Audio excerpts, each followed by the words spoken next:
Hello जानो, सब लोग बिल्कुल फैंटास्टिक हैं। बहुत खुशी की बात है, आज हम लोग वेक्टर अलजेब्रा में बहुत interesting topic that is the vector addition की प्रैक्टिस करने वाले हैं। आज मैं आपको बिल्कुल जीरो लेवल के न्यूमेरिकल से शुरुआत कराऊंगा और बहुत ही अच्छे लेवल पे हम स्टेप बाय स्टेप चलेंगे। तो मेरे प्यारे जवानों, आपको बस एक ही काम करना है, जब भी कोई न्यूमेरिकल आपको दिया जाएगा तो पूरे मन से, पूरी शिद्दत से पहले आप लोग ट्राई करेंगे। आपको ट्राई करने का वक्त मिलेगा, आपको 1 मिनट का वक्त दिया जाएगा।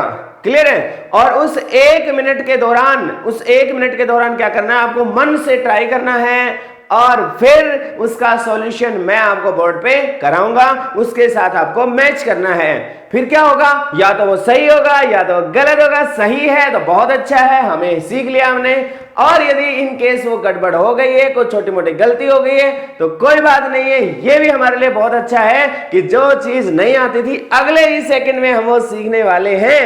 तो प्यारे जवानों, हो जाओ तैयार, पेन कॉपी उठा लीजिए यदि आपने नहीं ली है। आज हम लोग पढ़ रहे हैं न्यूमेरिकल्स।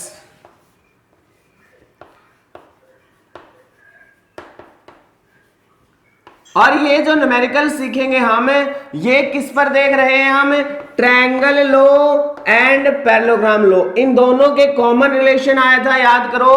एनालिटिकल फॉर्मूला क्या आया था, यदि हमारे पास एक वेक्टर ए है, दूसरा वेक्टर बी है, तो मेरे प्यारे जवानों, इन दो वेक्टर्स के बीच में यदि एंगल थीटा मान लें तो इन दोनों का जो रिजल्टेंट आया था वो इस तरीके से आया था, R equal to under root of a square plus b square plus 2ab into cos of theta. जवानों, यहां पर डायरेक्शन ऑफ आर वेक्टर की यदि हम चर्चा करें, आर वेक्टर की डायरेक्शन की बात करें तो हमने निकाला था tangent alpha equal to b sine theta upon a plus b cos theta. अब मैं यहां पे आपको फिगर जरूर बना के दिखाऊंगा, नहीं तो फिर गड़बड़ हो जाएगी। तो पहले जानो, हमने डायग्राम को इस तरीके से लिया था, यदि हम ए वेक्टर को इधर ले लें, इसको हम बी वेक्टर ले लें, तो मेरे प्यारे जवानों हमने क्या माना था, इन दोनों के बीच का एंगल थीटा है। और इसका यदि पैरेललोग्राम कंप्लीट कर दें तो भाई साहब इस तरीके से यहां से निकलने वाला जो डायगोनल है ये आर वेक्टर होगा। और डायगोनल का ए वेक्टर के साथ जो एंगल होने वाला है ये एंगल अल्फा हमने लिया था। मतलब आर वेक्टर का ए वेक्टर के साथ एंगल था, तो भाई ध्यान रखने वाली बात थी कि यहां आया था B sine theta upon a plus b cos theta. यदि आप ऊपर वाला एंगल निकालने वाले थे, मतलब बी के साथ जो एंगल बन रहा है ये निकालने वाले थे, मान लो ये बीटा एंगल है। कितना एंगल है? बीटा एंगल है। तो मैंने आपको इसके लिए भी रिलेशन कराया था, उसका प्रूफ भी मैंने करा दिया था। तो इसके प्रूफ के लिए मैंने बोला था, वैसे तो मैंने प्रूफ करा दिया था, उसके बाद मैंने याद रखने के लिए बोला था कि इस रिश्ते में a को b से रिप्लेस कर दो। तो जब a को b के साथ रिप्लेस करेंगे तो साहब b की जगह a आ जाएगा, बाकी सारी चीजें एज इट इज रहनी है, a की जगह b की जगह a, बस इतना छोटा सा काम करना है। तो ये थे रिलेशंस, अब इन पर बेस्ड हम लोग जानेंगे। अच्छा, एक छोटी सी बात मैं और बताऊं, ये तो मैंने पैरेललोग्राम लो का चित्र बना के दिखाया। ध्यान रखना, चाहे ट्रायंगल लो है चाहे पैरेललोग्राम लो है, इस न्यूमेरिकल कैलकुलेशन से कहीं ज्यादा इंपॉर्टेंट डायग्राम बनाना है। नहीं तो जो क्वेश्चंस रिलेटिव मोशन के आएंगे ना बेटे, हमारे तो हाथ पैर फूल जाएंगे वहां पे, हम तो उनको कर ही नहीं पाएंगे। इस वजह से आपको ध्यान रखना है। अब यदि यहां पर ट्रायंगल लो की हम बात करते थे तो हमने कहा था कि पहले हमारा ए वेक्टर होगा और इस ए वेक्टर के साथ में बी वेक्टर होना है सेम ऑर्डर में। और भाई साहब जब ये सेम ऑर्डर में होगा इसके साथ एंगल रहेगा थीटा, और ये जो तीसरी साइड रहनी है अपोजिट ऑर्डर में, ये आर वेक्टर होने वाला है और इसका ए वेक्टर के जो साथ एंगल है वो अल्फा एंगल हमने लिया था। हाँ तो जवानों, अब हम लिखना शुरू करते हैं। 1 बाय 1 मैं आपको क्वेश्चंस दे रहा हूं, ठीक है। तो सबसे पहला क्वेश्चन लिखेंगे आप लोग। पहले जवानों, हमारे पास दो फोर्स हैं, दो हमारे पास दो फोर्स हैं। लेटस से एक फोर्स जो है उसकी वैल्यू है 3 न्यूटन और साहब दूसरे जो फोर्स की वैल्यू है वो है 4 न्यूटन। अपने को क्या बताना है? अपने को बताना है इन दोनों से मैक्सिमम कितना रिजल्टेंट आ सकता है, मिनिमम कितना आ सकता है, और यदि इन दोनों के बीच में यदि 60 डिग्री का एंगल है, यदि ए और बी के बीच में 60 डिग्री का एंगल है तो हमारा रिजल्टेंट क्या आएगा। बेहद आसान क्वेश्चन है, एक बार सभी लोग ट्राई करेंगे। आपके पास 1 मिनट है। क्लियर है स्टूडेंट्स? 1 मिनट है।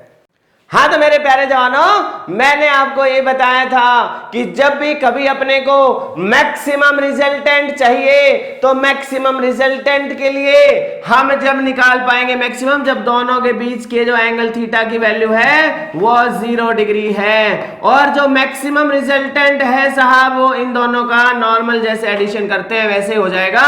तो 3 जमा 4 कुल मिलाकर 7 न्यूटन हमारे पास आंसर आ जाएगा। क्लियर है? अब यदि सेकंड पार्ट की बात करें तो जवानों मिनिमम रिजल्टेंट तब होता है जब दोनों के बीच का एंगल 180 डिग्री होता है, और उस समय जो रिजल्टेंट की वैल्यू होती है उस वैल्यू को हम कैसे कहेंगे? बड़े में से छोटे को घटा देते थे तो 4 में से 3 जाएगा तो 1 न्यूटन बच जाएगा। तो प्यारे जवानों ये दो पार्ट तो आई होप सही आए होंगे। अब तीसरा केस हम लोग कर रहे हैं।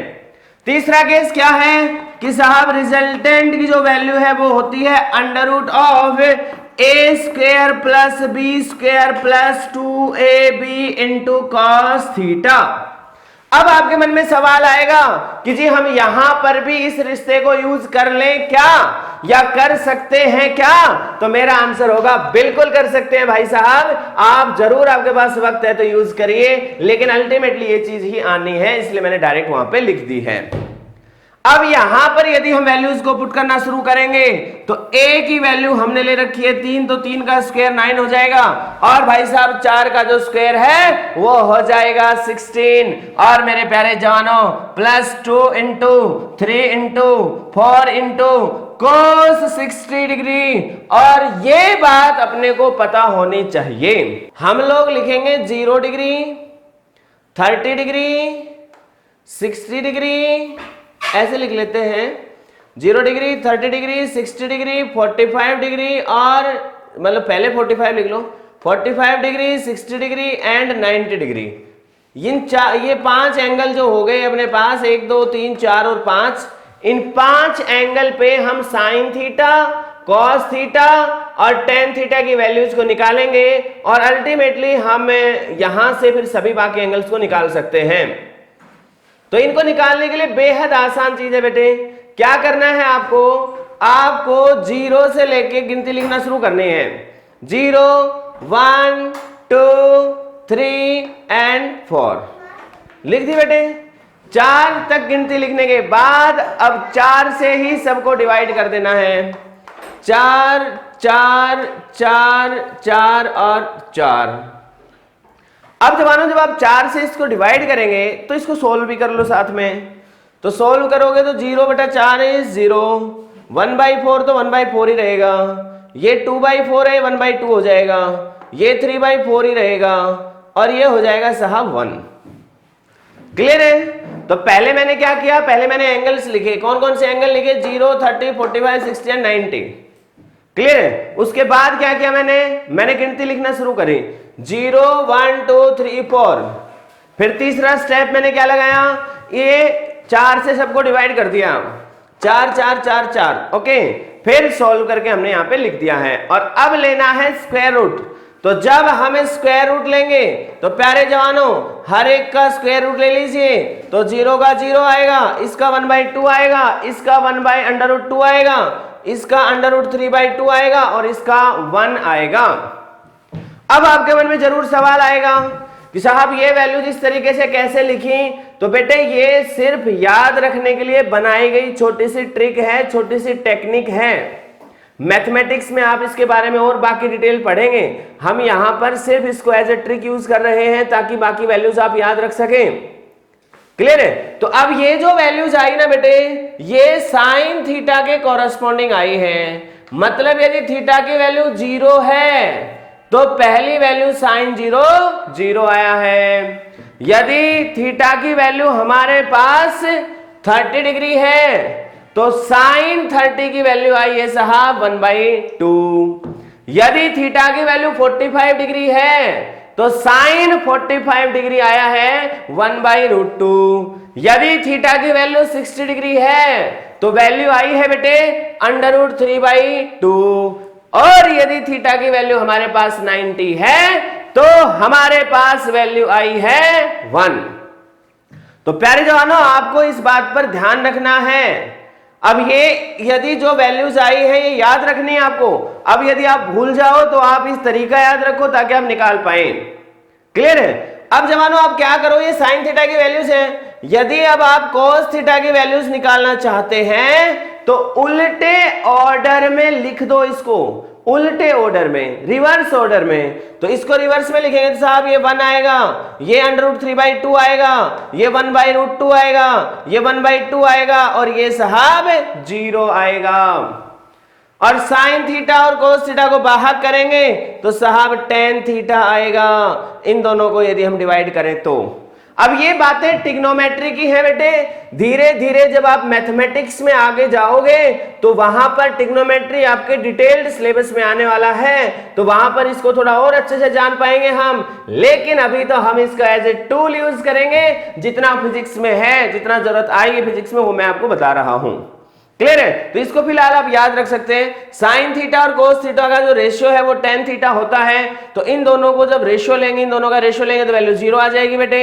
यहां से 2 कट जाएगा तो 1/√3 आएगा। और साहब यहां से इन दोनों का रेशियो लेंगे तो 1 आ जाएगा। इस जगह से यदि आप रेशियो लेंगे तो √3 आ जाएगा और यहां पर इन्फिनिटी बनना है।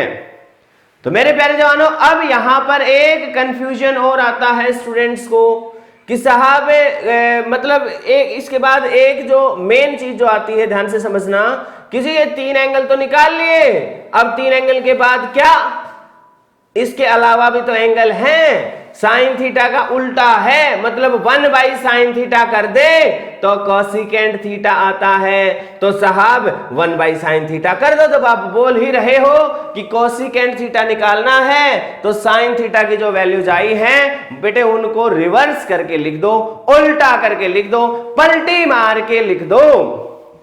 अब वैसे ही मतलब क्या हो जाएगा, साइन थीटा का उल्टा इज कोसिकेंट थीटा, मतलब cosecant theta equal to 1/sin theta. For example अब आपसे मैंने पूछ लिया कोसिकेंट 30 डिग्री की वैल्यू बताओ, कोसिकेंट 30 डिग्री की वैल्यू बताओ। तो करना क्या है, साइन 30 डिग्री की जो वैल्यू थी वो थी 1/2, इसको ही पलटी मार दो। इसको पलटी मारोगे तो आंसर आ जाएगा 2। इसका मतलब कोसिकेंट के केस में वैल्यू आ जाएगी 2। समझे बेटे? सेम इसी तरीके से सीकेंट थीटा जो है, सीकेंट थीटा, इसको कभी कभी हम सेक थीटा के नाम से भी जानते हैं, ये कॉस थीटा का उल्टा होता है, ये कॉस थीटा का रिवर्स होता है। प्यारे जवानों, कॉस थीटा के हिसाब से यहां वैल्यू निकालो और उसको उल्टा कर दो। यहां पर थीटा की वैल्यू को 30 डिग्री कर दे, थीटा की वैल्यू को 45 डिग्री कर दे।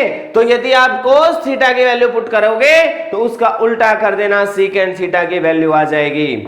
एग्जाम्पल के तौर पे मान लेते हैं कि हमें सीकेंट 45 डिग्री की वैल्यू निकालनी है, तो आप क्या करिए बेटे, cos 45 डिग्री की वैल्यू निकाल के उसको पलटी मार दीजिए। और cos 45 1/√2 होता है, मतलब साहब 1/√2 को पलटी मारिए, वैल्यू आ जाएगी √2। That is the right answer. इसी तरीके से जिस तरीके से साइन थीटा और कोस थीटा के रेसिप्रोकल का एक नाम दे रखा हमने, सेम इसी तरीके से मेरे भाई हमने कोट थीटा नाम दिया है 1/tan थीटा का।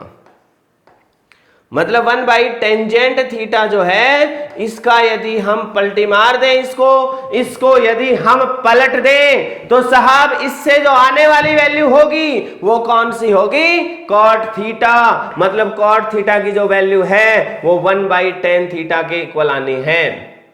फॉर एग्जाम्पल आपको थीटा की वैल्यू लेनी है 60 डिग्री, मतलब आपको कॉट 60 डिग्री की वैल्यू चाहिए, तो आप टेंजेंट 60 डिग्री की वैल्यू को उल्टा कर दीजिए, उसको पलटी मार दीजिए। इसका मतलब मेरे प्यारे जवानों टेंजेंट 60 डिग्री क्योंकि √3 होता है, इसका मतलब कॉट 60 डिग्री कितना हो जाएगा? 1 बाई √3। तो इस तरीके से बेटे आप लोग वैल्यूज निकाल सकते हो। तो अब जवानों हम लोग वापस अपने न्यूमेरिकल पर आते हैं। यहां पर अपने को यूज हुई थी वैल्यू cos 60। साहब cos 60 की वैल्यू यदि हम इस टेबल से निकालेंगे तो वैल्यू आएगी हाफ। इसका मतलब यहां पर वैल्यू हम रख देंगे हाफ। तो मेरे प्यारे जवानों 9 और 16 कितने होंगे? 25, 25 हो जाएंगे। 2 3 6 चौका 24 गुणा 1/2 दैट इज 12। मतलब भाई साहब कुल मिला के √37 न्यूटन ये मैग्नीट्यूड आ जाएगा रिजल्टेंट का। अब यदि यहां इन तीनों ही केस में यदि रिजल्टेंट का मैग्नीट्यूड निकालना था तो सिर्फ इतनी ही बात काफी है, लेकिन भाई साहब कभी कभार वो हमसे डायरेक्शन की चर्चा भी कर ही लेता है, तो हम भी डायरेक्शन की चर्चा कर ही लेते हैं। तो मेरे प्यारे जवानों डायरेक्शन की जब हम चर्चा करेंगे, अब इसके लिए समझना बेहद जरूरी है कि आप यहां पर चित्र बनाएं, आप यहां पर ज्योमेट्रिकली रिप्रेजेंट करें, आप सिचुएशन को अच्छे से सलीके से तरीके से यहां पर प्लॉट करें। यदि आप लोग इसको प्लॉट नहीं करेंगे या नहीं कर पाएंगे तो प्रॉब्लम होने वाली है। हाँ तो जवानों अब मैं आपको इसके लिए ज्योमेट्रिकल रिप्रेजेंटेशन कराता हूं ताकि आपको डायरेक्शन का इफेक्ट दिखाई दे थर्ड वाले केस में। ठीक है, ये पहले 1 नंबर और 2 नंबर वाले केस में तो डायरेक्शन आप डायरेक्टली कह सकते हैं। इसमें थीटा 0 डिग्री है, इसका मतलब आर वेक्टर की जो डायरेक्शन है वही ए वेक्टर और बी वेक्टर की डायरेक्शन ही होगी। और भाई साहब इस केस में सेकंड वाले केस में आपको बता रखा है मैंने कि जब अपोजिट वेक्टर होते हैं तो बड़े वाले वेक्टर की डायरेक्शन में रिजल्टेंट की डायरेक्शन आती है। तो बड़े वाला 4 न्यूटन है भाई साहब, तो 4 न्यूटन भी जो था बी था या ये जो भी आपने लिया था तो उसकी डायरेक्शन में ही आर वेक्टर की डायरेक्शन होने वाली है। अब मुद्दे की बात है सी वाले की, सी की डायरेक्शन किधर होगी? इसके लिए सी का डायग्राम बनाना आना चाहिए। प्यारे जवानों ए हमारे पास 3 न्यूटन दे रखा था हमने, बी की वैल्यू दे रखी थी 4 न्यूटन, तो ए को मैंने यहां लिख दिया, माना कि मैंने बी को यहां लिख दिया। तो ए और बी का यूज करके मेरे को पैरेललोग्राम बनाना है। ध्यान रहे भाई हर एक न्यूमेरिकल में आप लोग ज्योमेट्री का यूज तो करेंगे ही करेंगे, लेकिन ज्योमेट्री को ड्रॉ करने के लिए पेंसिल और प्रोटेक्टर और इन सब चीजों की आवश्यकता नहीं है, पेन से ही करना है। ओके, हमें सिर्फ उसकी शकल से मतलब है, एंगल एग्जैक्टली 60 डिग्री बनाने की जरूरत नहीं है आपको। कभी आप प्रोटेक्टर के हेल्प से एंगल भी बनाने लग जाओ ना, नो नीड, लेकिन तरीका आना चाहिए अपने को कि ए इधर है बी इधर है, तो एक पैरेललोग्राम कंप्लीट करेंगे और इस पैरेललोग्राम का जो डायगोनल था ये वाला जो इनके कॉमन पॉइंट से जा रहा था, साहब ये रिजल्टेंट है और इस रिजल्टेंट का ए वेक्टर के साथ साहब कुछ एंगल होगा और इस एंगल को हम कहेंगे अल्फा। और इस अल्फा एंगल की वैल्यू निकालने के लिए हमने ऑलरेडी एक रिश्ता पढ़ रखा है, याद होगा आपको? नहीं याद तो घबराना नहीं है, मैंने यहां तुम्हारे लिए लिख रखा है। टेंजेंट अल्फा की वैल्यू लिख रखी है B sine theta upon a plus b cos theta. प्यारे जवानों बी की वैल्यू कितनी थी 4, साइन थीटा की वैल्यू कितनी थी 60 डिग्री, डिवाइडेड बाई ए कितना था 3 प्लस बी इंटू कॉस 60। जवानों इसमें वैल्यू पुट करेंगे, इट इज 4 इंटू अभी जो टेबल बनवाई थी मैंने आपको, साइन 60 की वैल्यू यदि हम वहां से देखेंगे तो साइन 60 की वैल्यू √3/2 आएगी, मतलब √3/2 divided by 3 plus 4 into cos 60 it is 1/2। प्यारे जवानों ये कैंसिल हो जाएगा, यहां 2 आ जाएगा, कुल मिलाकर ये भी 2 हो जाएगा, तो 2 √3 डिवाइडेड बाई ये हो जाएगा साहब 5। अब आप में से कई स्टूडेंट सोचेंगे साहब कि ये जो tan अल्फा है इसकी वैल्यू तो ये आ गई, लेकिन इससे अल्फा कैसे निकालें? तो बेटे ध्यान से समझिएगा, यदि यहां पर ये जो वैल्यू है, यदि कोई स्टैंडर्ड वैल्यू आती tan थीटा की टेबल में जो हमने पढ़ी है वो वैल्यू आती, या कोई ऐसी वैल्यू आती जो हमारी जान पहचान की है, मतलब हम जिससे वाकिफ हैं, मतलब जिसको हम जानते हैं, जो नॉन है, तो हम वो वैल्यू लिख देते। जैसे एग्जाम्पल के तौर पे मान लो इसको सॉल्व करते और सॉल्व करने पर इसका आंसर लेट अस से 1/√3 आ जाता, तो 1/√3 होता है टेंजेंट 30 डिग्री। इसका मतलब हम कह देते अल्फा की वैल्यू 30 डिग्री है। लेकिन प्यारे जवानों ऐसा कुछ भी नहीं हुआ यहां, तो यहां पर उस टेबल में जो tan थीटा की टेबल देखोगे उसमें ऐसी कोई भी वैल्यू नहीं लिखी हुई है। तो इसका मतलब यह है कि हम इसकी वैल्यू डायरेक्ट तो नहीं बता सकते, but somehow we can calculate with the help of calculator. Calculator की हेल्प से हम कैलकुलेट कर सकते हैं, तो कोई ना कोई ये एंगल जरूर आएगा। क्लियर है? तो प्यारे जवानों अब क्योंकि कुछ भी एंगल आएगा, लेकिन अभी जो स्टैंडर्ड वैल्यूज है उनसे हम फाइंड आउट नहीं कर पा रहे, तो हम इसको एज सच किस तरीके से लिख देंगे, this implies that alpha equals to tangent inverse 2√3 divided by 5। मेरे प्यारे जवानों आई होप आपको समझ आया होगा, और ये लाइन लिखनी जरूरी है, alpha is the angle subtended by R vector with the A, और we can say the angle between the R vector and the A vector. प्यारे जवानों कभी कभार वो न्यूमेरिकल में बी के साथ एंगल पूछ लेता है, तो उस वक्त आपको ये ध्यान रखना है कि जो मैंने रिलेशन लिखवाया था टेंजेंट बीटा वाला, वो रिश्ता आप लोग यूज करें। क्लियर है? तो प्यारे जवानों इसी तरह की छोटे मोटे क्वेश्चंस और आने वाले हैं, तो मैं 1 बाय 1 उनको भी आगे कराता हूं। हाँ तो जवानों वैसे आप लोग अभी लिख सकते हैं आप लोग, मैं साफ कर रहा हूं तब तक लिखिए।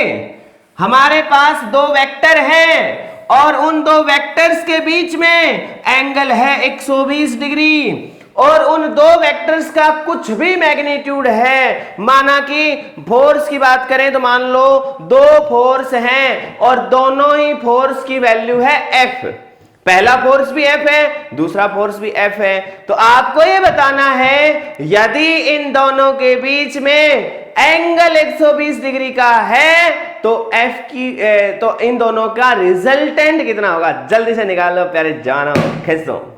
हाँ तो मेरे प्यारे जवानों अब मैं इसका सॉल्यूशन कराता हूं, देखते हैं अपन। बहुत ही बेसिक सी बात थी, लेकिन इंपॉर्टेंट चीज है कि हमें इसमें मैथमेटिकली मैग्नीट्यूड और डायरेक्शन तो डेफिनेटली निकालेंगे, लेकिन उससे भी कहीं इंपॉर्टेंट चीज है कि हम इसके लिए ज्योमेट्री बना के देखेंगे, शक्ल कैसी बनेगी वो देखेंगे, ठीक है, वो बड़ी बहुत काम आने वाली है।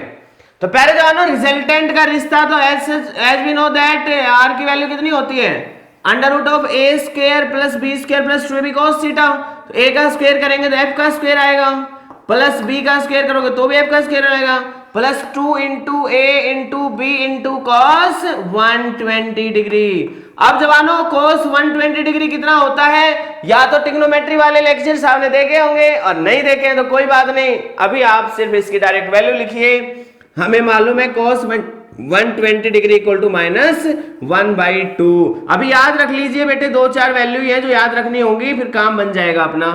तो f² plus f² plus 2f और f क्या हो जाएगा f², और यहां पर है -1/2, 2 से 2 निपट जाएगा। तो मेरे प्यारे जवानों हमें यहां पर मिलने वाला है f² plus f² minus f², ये दोनों कट गए और यहां से वैल्यू आ गई मेरे पास f।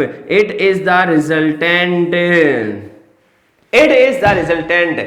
बड़ी प्यारी सी बात है बेटे, देखो अक्सर हम लोग स्क्वायर रूट लेना भूल जाते हैं, हम लोग इधर लिखते हैं r² इक्वल टू दिस, इस वजह से कई बार हमारा आंसर f² भी आ जाता है। कोई बात नहीं, that is a calculation mistake, वो सही हो जाएगी, हम थोड़ा प्रैक्टिस करेंगे वो दूर हो जाएगी। लेकिन देखो कितनी इंटरेस्टिंग बात है, एक बंदा फोर्स लगा रहा था मान लो 10 न्यूटन, दूसरा लगा रहा था 10 न्यूटन, और दोनों मिलके भी 10 न्यूटन ही लगा रहे हैं। गजब हो गया, मतलब उन दोनों को हटा के एक बंदे को लगा दो, सिस्टम पहले जैसा ही काम करने वाला है, किसी तरह का कोई भी अंतर नहीं आएगा। तो प्यारे जानो ये बड़ी इंटरेस्टिंग सी बात थी, लेकिन इससे भी कहीं इंटरेस्टिंग है इसकी ज्योमेट्री दिखाने के बाद फिर मैं इसके लिए डायरेक्शन में निकलवाने वाला हूं। तो पहले मैं इसकी ज्योमेट्री की चर्चा कर रहा हूं। तो मेरे प्यारे जवानों ध्यान से देखिएगा, अब यदि मैं यहां पर इसके लिए ज्योमेट्री बनाऊं, इसका डायग्राम बनाऊं, तो भाई साहब डायग्राम किस तरीके से बनने वाला है। भाई ये A था जिसकी वैल्यू थी F, अब जो B है वो इधर ड्रॉ किया मैंने, और इसकी वैल्यू भी साहब F के बराबर ही है, तो मैं F ही लिख देता हूं, और इन दोनों के बीच का जो एंगल है वो 120 डिग्री होना चाहिए। अच्छा, कहीं आपके मन में ये तो नहीं आ रहा कि जी हम बार बार पैरेललोग्राम लॉ यूज क्यों कर रहे हैं, ज्योमेट्री बनाने के लिए ट्रायंगल लॉ भी तो यूज करें, या नहीं कर सकते क्या?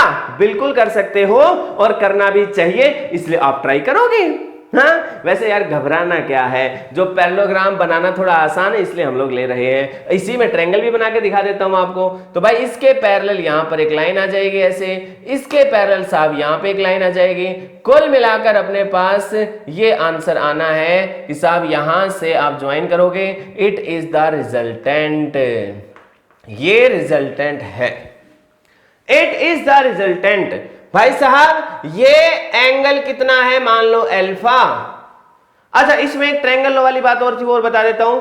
ट्रायंगल लॉ लगाते तो आप पहले A को लिखते, फिर आप B को लिखते,